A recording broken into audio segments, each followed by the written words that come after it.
आपने लीला की बात कही, जो महापुरुष होते हैं, पवित्र आत्माएं होते हैं, वो लीला नहीं करते।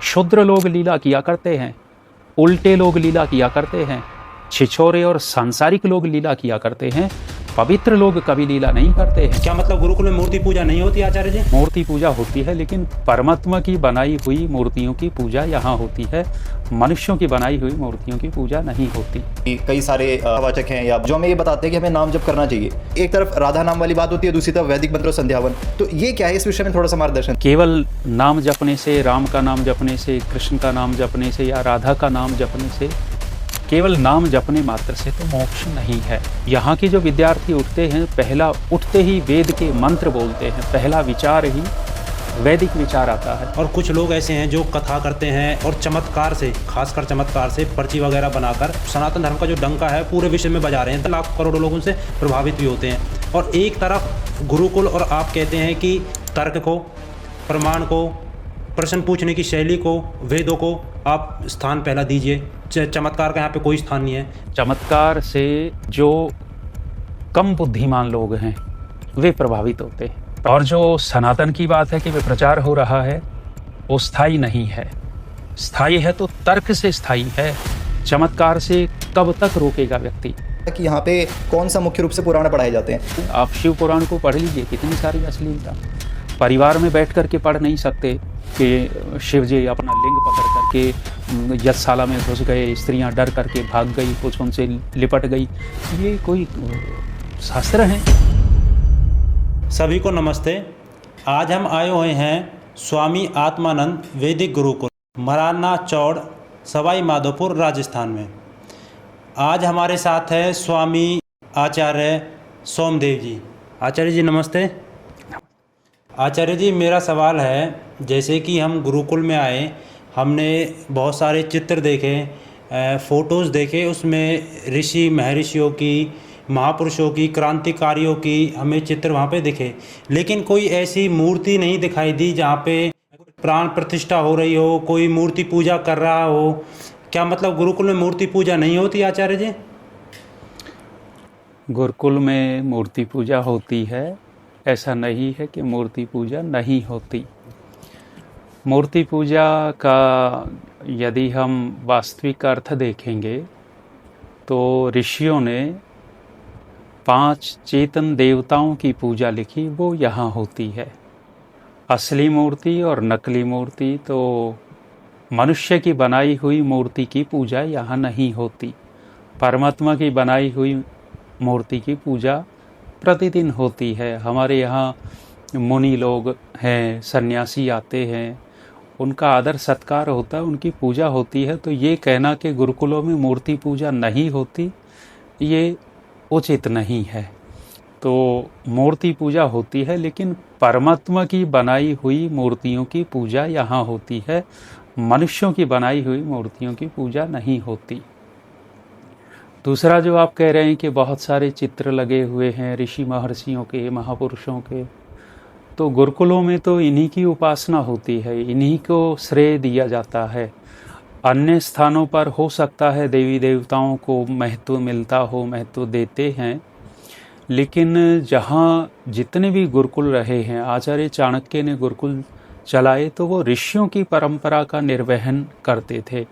तो हमारे यहाँ गुरुकुल में भी हम ऋषियों की परंपरा का निर्वहन कर रहे हैं। यहाँ अन्य गुरुकुलों की अपेक्षा आपको अधिक ऋषियों के चित्र दिख रहे होंगे, महापुरुषों के, क्रांतिकारियों के। तो गुरुकुल जिस चीज़ को लेके चलता है वो यहाँ पर है। तो ये कहना ठीक नहीं कि मूर्ति पूजा नहीं होती, तो मूर्ति पूजा तो है।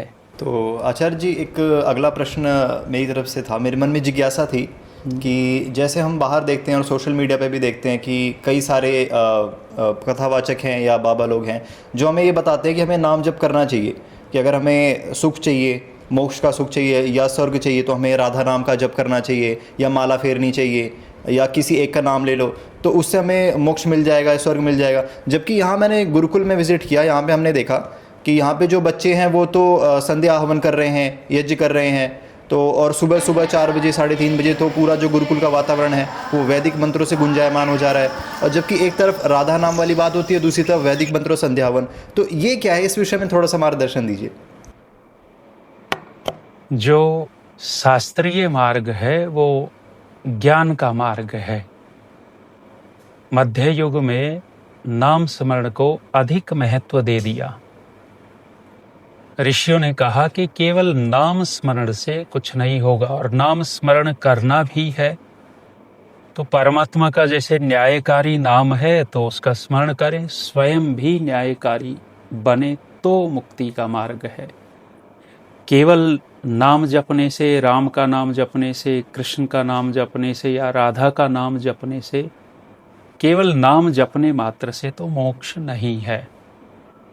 यहाँ पर आप कह रहे हैं कि प्रातः काल उठते ही वेद के मंत्रों का उच्चारण, फिर संध्योपासना है, यज्ञ हवन है। यथार्थ में मुक्ति का मार्ग तो यही है। सुबह उठते ही हमारे मन के अंदर जो पहला विचार आता है, वो पहला विचार हमारे पूरे दिन को प्रभावित करता है।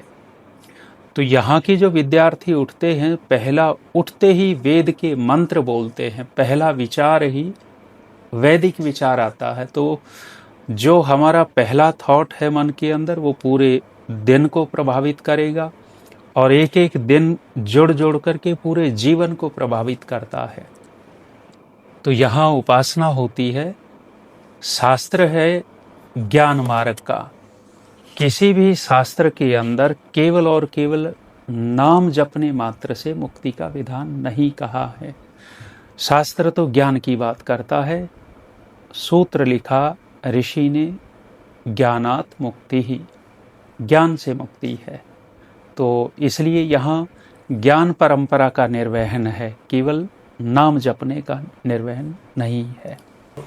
आचार्य जी, मेरा अगला जो सवाल है इसी से संबंधित है कि जैसे बहुत सारे बाबा हैं और कुछ लोग ऐसे हैं जो कथा करते हैं और चमत्कार से, खासकर चमत्कार से पर्ची वगैरह बनाकर और भविष्य की बात करते हैं। धर्म का जो, सनातन धर्म का जो डंका है पूरे विश्व में बजा रहे हैं, दावा भी करते हैं, बज भी रहे हैं, लाखों करोड़ों लोगों से प्रभावित भी होते हैं।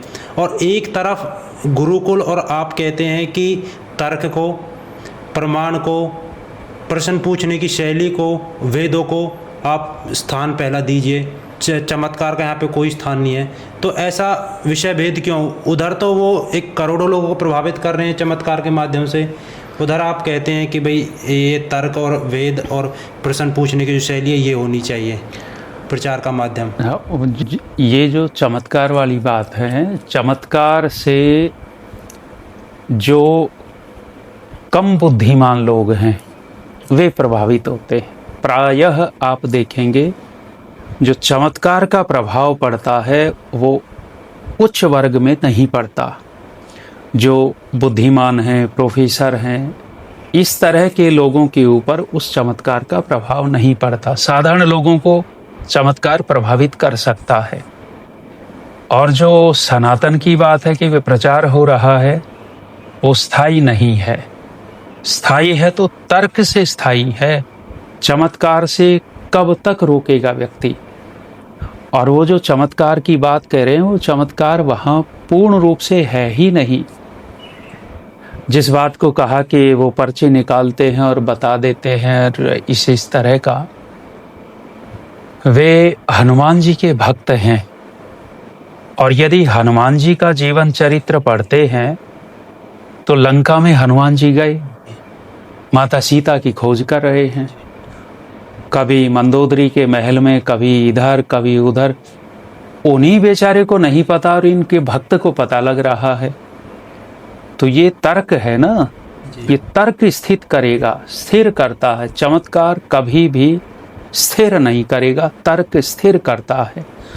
तो गुरुकुलीय परंपरा में तर्क सिखाया जाता है। यदि आज वर्तमान में हिंदुओं के जो सनातन की रक्षा की बात है, चमत्कार, अभी मुझे एक व्यक्ति बता रहे थे कि एक बहुत बड़े परिवार के, जैन अग्रवाल परिवार का बच्चा मुसलमानों से प्रभावित हो गया।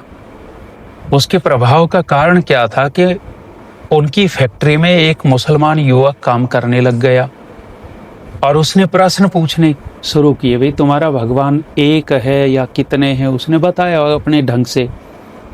तो एक कमज़ोर पड़ता है तो दूसरा उसका सहयोग करता है या नहीं करता, इस तरह के प्रश्न शुरू कर दिए। अब धीरे धीरे यदि वो तार्किक होता, जैन परिवार का, अग्रवाल परिवार का तार्किक होता तो उसको जवाब देता। अब धीरे धीरे हुआ क्या, उत्तर मिले नहीं। उसने घर वालों से पूछा, घर वालों के पास तर्क नहीं। फिर बात आई कि हम जैन हैं तो जैन साधु नंगे क्यों रहते हैं, समाज में नंगों का तो सम्मान होता नहीं। फिर लेकर के गए तो कहा कि इनका मन निर्मल होता है, कपड़ों की ज़रूरत नहीं होती, इनका तो खून भी सफ़ेद होता है। तो उसने कहा कि अगर इसका खून सफ़ेद हो मिल जाएगा तो मैं मुसलमान नहीं बनूंगा। चीर करके दिखाओ किसका सफ़ेद निकलना है। तो वो तर्क की बात की जाए ना कि भाई सबका खून लाल ही होता है, तर्क तो ये है, सफ़ेद कहाँ से हो जाएगा। तो तर्क से व्यक्ति को रोका जा सकता है। तर्क ही सबसे बड़ा शस्त्र है, चमत्कार शस्त्र नहीं है। चमत्कार से कोई प्रचार नहीं हो रहा। लगता हो कि सनातन का प्रचार है, नहीं है, उनका व्यक्तिगत जुड़ाव है। अन्य कोई चमत्कार कर रहा है तो जो लोग जुड़ने वाले हैं वो व्यक्ति से जुड़ रहे हैं, उसकी संस्था से जुड़ रहे हैं, न कि संगठन से जुड़ रहे। और तर्क जो है वो संगठन से जोड़ता है, तर्क समुदाय से जोड़ेगा। तो गुरुकुलों की जो परंपरा है, गुरुकुल में तर्क सिखाया जाता है। आज तक मैं तो आर्य समाज से हूँ, आर्य समाज की बात कर रहा हूँ। आज तक इतिहास है कि आर्य समाज के व्यक्ति को एक भी ईसाई मुसलमान बहका नहीं पाया। और आज तक जो विशुद्ध आर्य समाज के सिद्धांतों को जानता है, उनको कोई चमत्कारी व्यक्ति प्रभावित भी नहीं कर पाया है। तो गुरुकुलों की जो परंपरा है वो तर्क की परंपरा है, और गुरुकुलों की नहीं, ऋषियों की परंपरा तर्क की है। तो यहाँ गुरुकुलों में तर्क सिखाया जाता है और बच्चों को आगे चल करके उत्तर दे सके, जवाब दे सके। तो वो है, नहीं तो जाकिर नाइक जैसा हजारों ब्राह्मण लड़कियों को, लड़कों को, वैश्यों के लड़के लड़कियों को ले गया। क्यों ले गया? क्योंकि तर्क नहीं था उनके पास। तर्क ही बचाता है, चमत्कार कभी नहीं बचा सकता। बिल्कुल। तो आचार्य जी, आपने इस विषय में बहुत ही अच्छा मार्गदर्शन दिया कि जिनके घर परिवार के लोग चमत्कार की तरफ भागते हैं, अक्सर उन्हीं के ही बेटे बेटियां जो हैं वो कन्वर्ट हो जाते हैं। तो ये देखने को मिलता है, लव जिहाद के शिकार होते हैं। तो इसलिए हमें तार्किक होना चाहिए, और जो तार्किक है वो सिद्धांत पकड़ेगा, जो चमत्कारिक है वो उलझुल बातों में फंसेगा। तो आचार्य जी, एक और मेरी छोटी सी शंका थी। मैं गुरुकुल के विषय में थोड़ा सा ये जानना चाह रहा था कि यहाँ पे कौन सा मुख्य रूप से पुराण पढ़ाए जाते हैं, क्योंकि मैं जिन भी गुरुकुल में जाता हूँ तो कोई शैव का गुरुकुल है, कोई वैष्णव का गुरुकुल है, वहाँ पे विष्णु पुराण इत्यादि भागवत पुराण पढ़ाए जाते हैं, और शिव पुराण इत्यादि, शाक्तों के भी अपने गुरुकुल हैं। तो आचार्य जी, मैं यह जानना चाहता हूँ कि यहाँ पे वेद इत्यादि तो पढ़ाए जाते हैं, ठीक है, लेकिन ये पुराणों में कौन से प्रमुख रूप से पुराण पढ़ाए जाते हैं? थोड़ा इस विषय में मार्गदर्शन दीजिए। एक तो पुराण की परिभाषा देखी जाए कि पुराण कहते किसको हैं। पुराण जो पुराने हैं उसको पुराण कहा जाता है।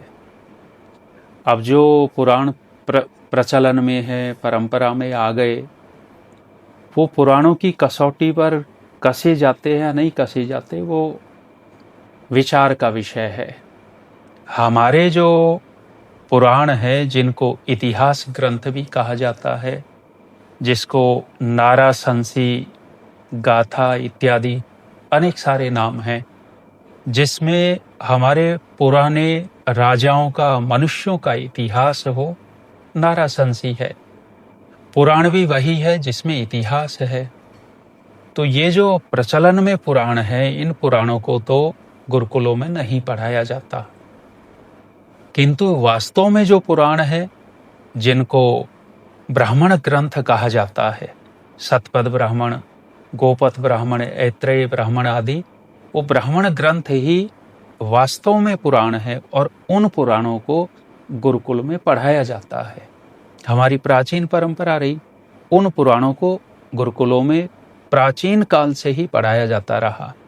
लेकिन ये जो वर्तमान में चल रहे हैं, आप इन पुराणों की यदि आप पढ़ करके देखोगे, असलियत देखोगे, वो न तो सृष्टि क्रम के अनुकूल हैं, न नैतिकता के अनुकूल हैं। आप शिव पुराण को पढ़ लीजिए, कितनी सारी अश्लीलता। परिवार में बैठ कर के पढ़ नहीं सकते कि शिव जी अपना लिंग पकड़ करके यज्ञशाला में घुस गए, स्त्रियां डर करके भाग गई, कुछ उनसे लिपट गई। ये कोई शास्त्र हैं? तो इस कारण उन पुराणों को गौण करके, न पढ़ा करके, अपना जो गुरुकुल की ये पुराण है, शतपथ ब्राह्मण आदि, उनको पढ़ाया जाता है और बहुत अच्छे से पढ़ाया जाता है। ये कहना कि गुरुकुलों में पुराण नहीं पढ़ाए जाते हैं।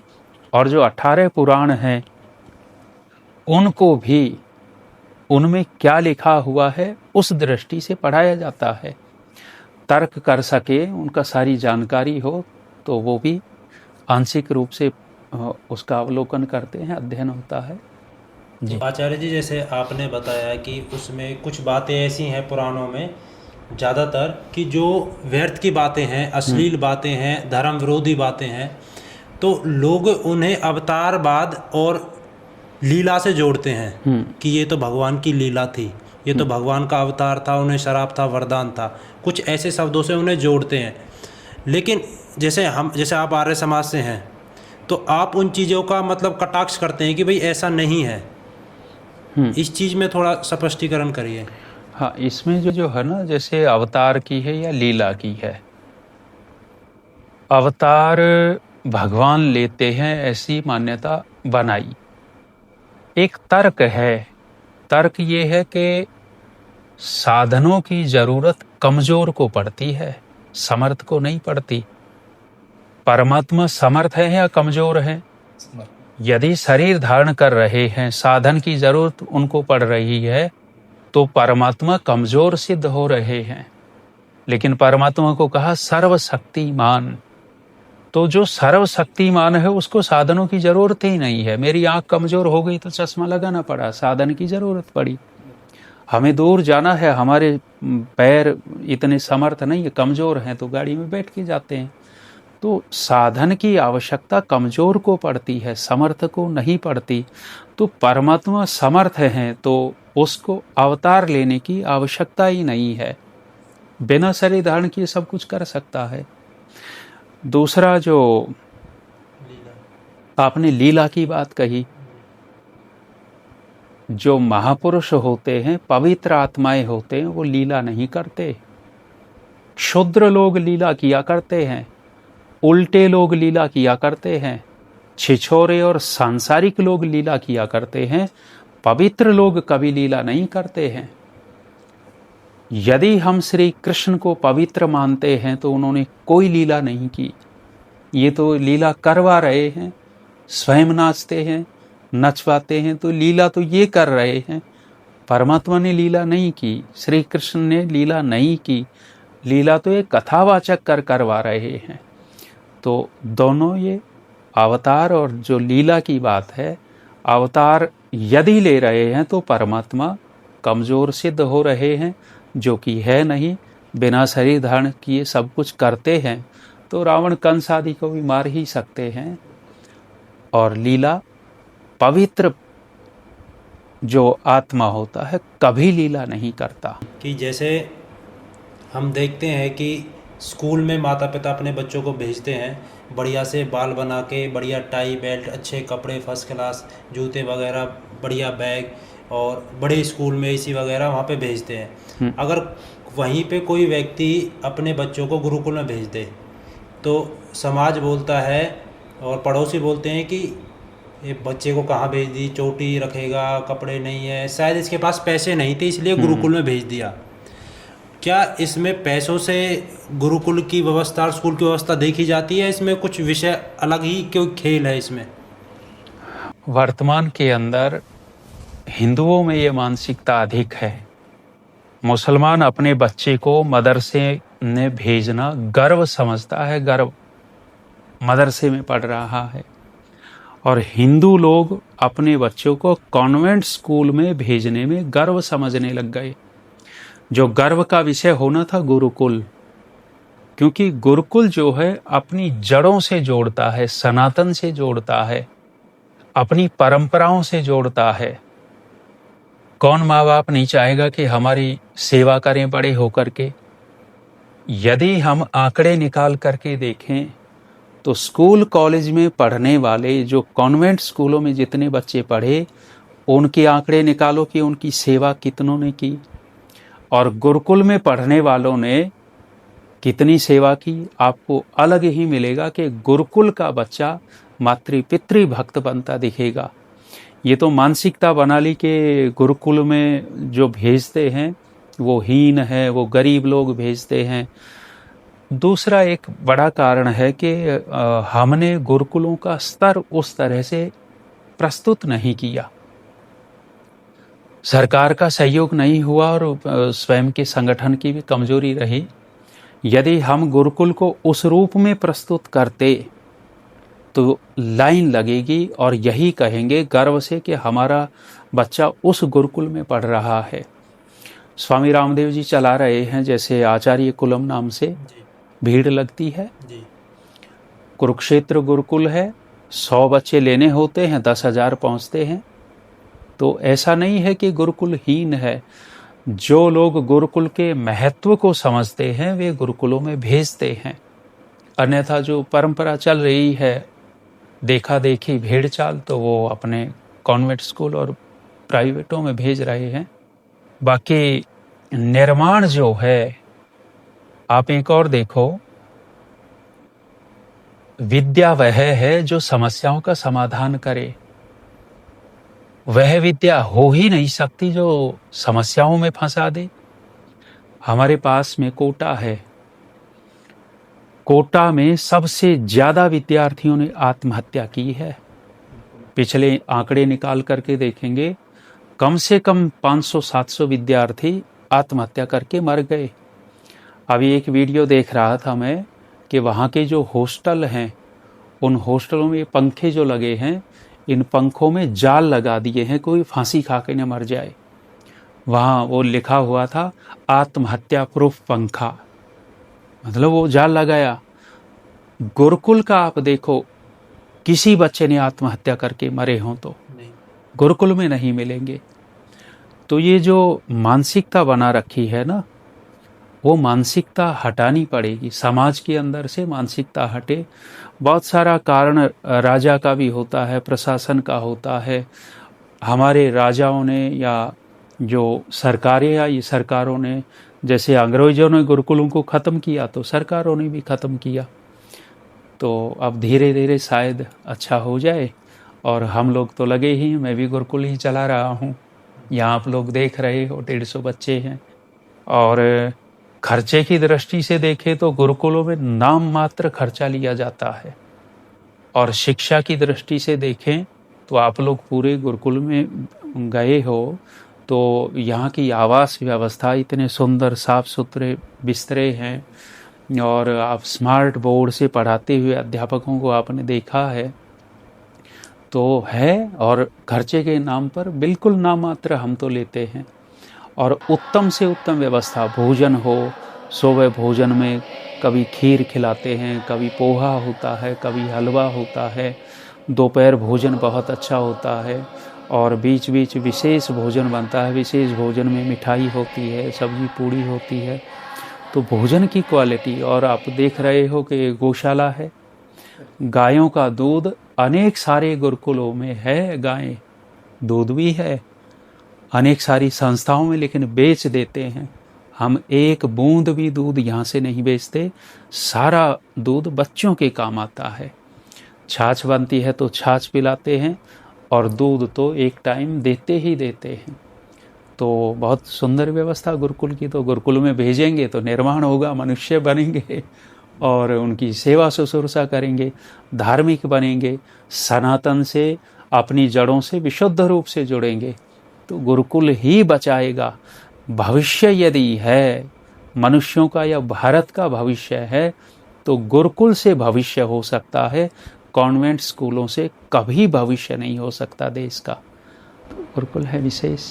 आचार्य जैसे एक चीज़ और है, जैसे आपने बताई कि भाई गुरुकुल में आना चाहिए, लेकिन एक डर और रहता है गुरुकुल में आने के बाद, जैसे कि बच्चा बीए कर रहा है, एमए कर रहा है, शास्त्री कर रहा है, तो जैसे बड़े बड़े प्राइवेट कॉलेज होते हैं, जो कॉन्वेंट स्कूल से निकल के प्राइवेट कॉलेज में जाता है तो उनकी कैंपस से ही डायरेक्ट प्लेसमेंट हो जाती है। उनको बढ़िया बड़ी कंपनी या कोई बड़ी संस्था वहीं से उन बच्चों को पिकअप कर लेती है। लेकिन गुरुकुल में ऐसी कोई व्यवस्था है या क्या? इस चीज़ पे आप बताइए, मतलब क्या इसमें कोई कार्य चल रहा है? इसमें मैं बोल रहा हूँ, हजारों युवक स्कूल के, कॉलेज के, यूनिवर्सिटी के पढ़े हुए आपको बेरोजगार मिलेंगे, काम नहीं कर सकते।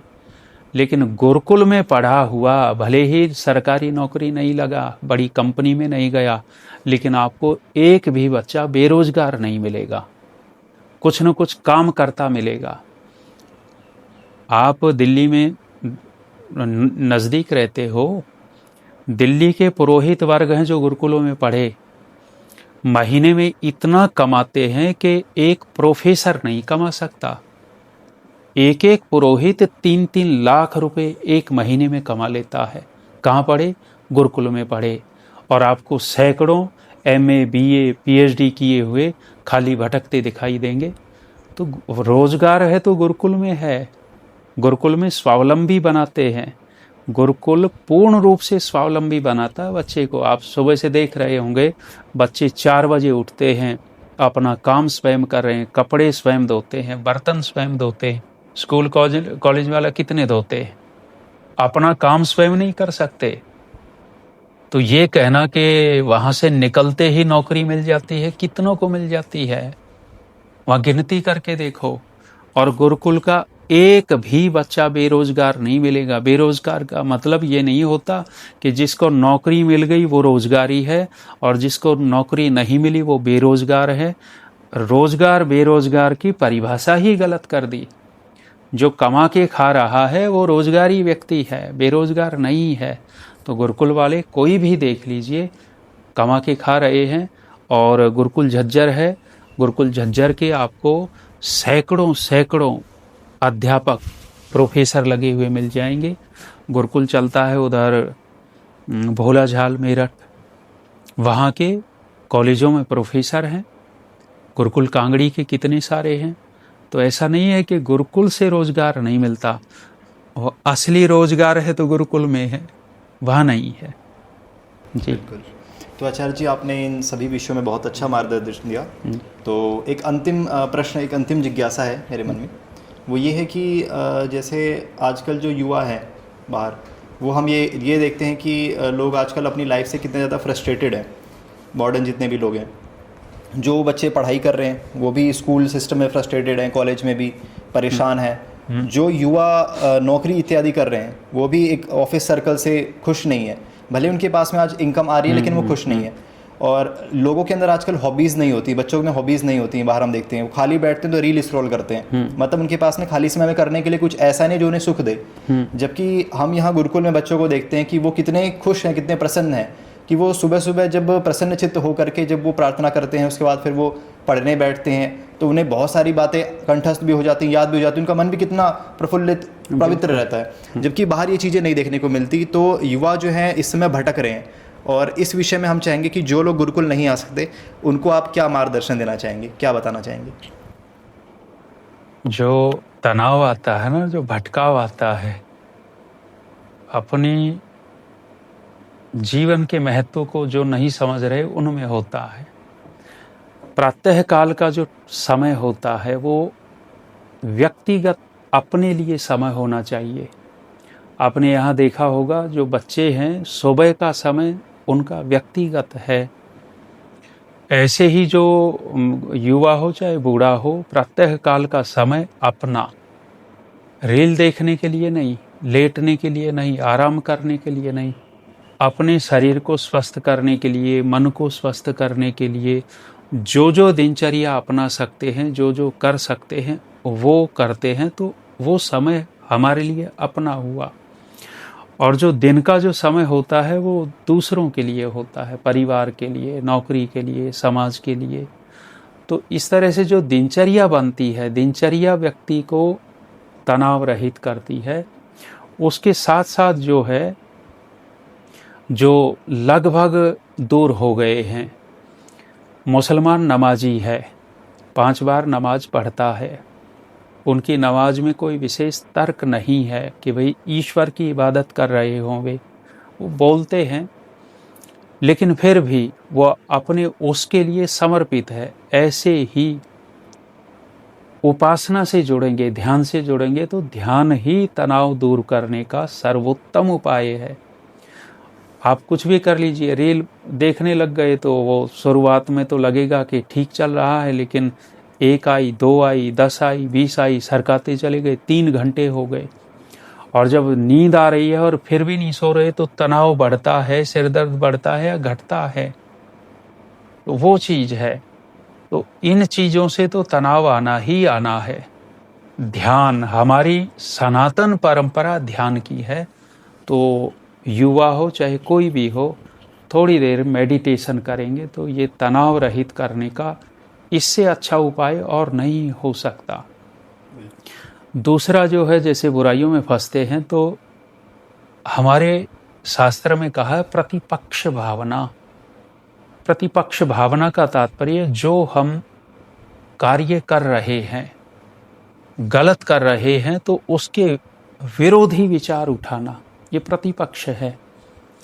अब जैसे मोबाइल आ गया हाथ में और कोई गंदी रील आ गई, एक देखी दूसरी की तरफ बढ़ गए, तो मन में प्रतिपक्ष भावना है कि ये गलत है, इससे मेरा संस्कार बिगड़ेगा, आदतें बिगड़ेंगी, ये भावना जगेगी तो हम बुराई से रुकते हैं, गलत जगह से जाने से रुकते हैं। तो प्रतिपक्ष भावना और ध्यान, ये दोनों के दोनों प्रबल उपाय हैं। कोई दूसरे उपाय भी बता सकते होंगे, लेकिन मुझे ये ज़्यादा अच्छे लगते हैं। ध्यान से तनाव दूर होता है। तो आचार्य जी, हम इसको समाप्त करते हैं। जैसे अगर कोई माता पिता अपने बच्चों को गुरुकुल में भेजना चाहे, तो आप कौन से गुरुकुल में आप उन्हें प्रेफर करेंगे? जैसे आप भी खुद गुरुकुल पे संचालित कर रहे हैं, तो उसमें मतलब क्या क्या सुविधा उनको मिलेंगी, कितना फीस स्ट्रक्चर रहेगा, क्या वो कब कौन सी क्लास से एडमिशन प्रारंभ होंगे, कौन सी कक्षा तक वो पढ़ते हैं, माता पिताओं को जो आएंगे उनको क्या फैसिलिटी मिलेंगी, बच्चे को क्या मिलेंगे, थोड़ा इसके विषय में आचार्य जी। हाँ, ये आपने कहा कौन सा गुरुकुल का सुझाव देंगे, तो बहुत सारे गुरुकुल हैं। मैं तो यहाँ बैठा हूँ तो अपने का सुझाव दे देता हूँ। और हमारे गुरुकुल में जो है वो 21,000 रुपये वार्षिक हम दान के रूप में रसीद काटते हैं, पैसा लेते हैं, और 5,000 वस्त्र इत्यादि का लेते हैं। तो 26,000 रुपये हमारा साल भर का खर्चा है। और यदि आप देखें कि ये भी बहुत सारे लोगों को बहुत ज़्यादा लगता है, कॉन्वेंट स्कूलों में लाख रुपए दे देंगे वो ज़्यादा नहीं लगता, लेकिन गुरुकुलों में 20-25 हज़ार देने पड़ते हैं तो ज़्यादा लगता है। लेकिन फिर भी आ रहे हैं विद्यार्थी। तो जो फैसिलिटी की बात है गुरुकुलों में, क्योंकि बहुत ज़्यादा सहयोग मिलता नहीं है, दान से ही चलती हैं ऐसी संस्थाएं, तो हमारे यहाँ जो इतनी अच्छी व्यवस्था आप देख रहे हैं, तो MDH परिवार का हमारे लिए वरदान है। बहुत अच्छा सहयोग उन्होंने गुरुकुल में किया है। ये स्मार्ट बोर्ड इत्यादि, जो बेंच पर बच्चे बैठे हैं या हॉस्टल में, छात्रावास में उनके डबल डेकर बिस्तरे हैं, बेड हैं, वो सब उनकी देन है। तो इतनी अच्छी व्यवस्था है। तो ऐसी ही व्यवस्था कहीं भी हो, अध्यापकों का स्तर बहुत अच्छा हो, अपने विषय में निपुण हो, बच्चे को अपनी बात समझाने में वो निपुण हो, तो ऐसे जो गुरुकुल हैं वहाँ भेजा जा सकता है, कहीं भी भेजा जा सकता है। और पूरे भारत में मुझे लगता है हरियाणा में सबसे ज़्यादा गुरुकुल हैं, लगभग हर एक ज़िले में हो। पश्चिमी उत्तर प्रदेश में बहुत सारे गुरुकुल हैं। उड़ीसा में भी कुछ गुरुकुल हैं, राजस्थान में कम है। राजस्थान में एक हमारा है और एक माउंट आबू में है, वो पुराना गुरुकुल है। तो ये 2 गुरुकुल लड़कों की दृष्टि से ये, और लड़कियों के 2-3 गुरुकुल हैं राजस्थान में। शिवगंज है और एक उधर दादिया गुरुकुल भी है। तो 2-3 गुरुकुल लड़कियों के हैं। तो ये तो जैसे कि आप सभी ने आचार्य जी को सुना, और आप YouTube पे भी आचार्य जी को सुन सकते हैं। आचार्य सोमदेव जी डाल के YouTube पे आपको इनके प्रवचन मिल जाएंगे। और जो आचार्य जी की गुरुकुल व्यवस्था है वो बहुत बेहतरीन है। हमने देखी वीडियोस वगैरह में, आप देख लिए होंगे, आपने डाली हमने वीडियो। अगर जो व्यक्ति गुरुकुल में आना चाहता है, विजिट करना चाहता है, ये नंबर आपको दिख रहे होंगे, आप इन पे संपर्क कर सकते हैं। बहुत बेहतरीन व्यवस्था है। आप एडमिशन ना कराएं वो आपका विषय है, आप कम से कम विजिट करें एक बार। माता पिता अपने बच्चों को ऐसे माहौल को कम से कम दिखाए तो सही कि भाई ये भी कोई माहौल होता है, ये भी कोई यहाँ पे लालन पोषण होता है कि कैसे लोग यहाँ पे अपने जीवन को सरवाइव करते हैं, कैसे रहते हैं। तो आप एक बार अवश्य आ सकते हैं गुरुकुल में। तो आप सभी ने ये पॉडकास्ट देखा, आप सभी का बहुत बहुत आभार। आचार्य जी का बहुत बहुत आभार। नमस्ते। आभार आप लोगों का भी, धन्यवाद।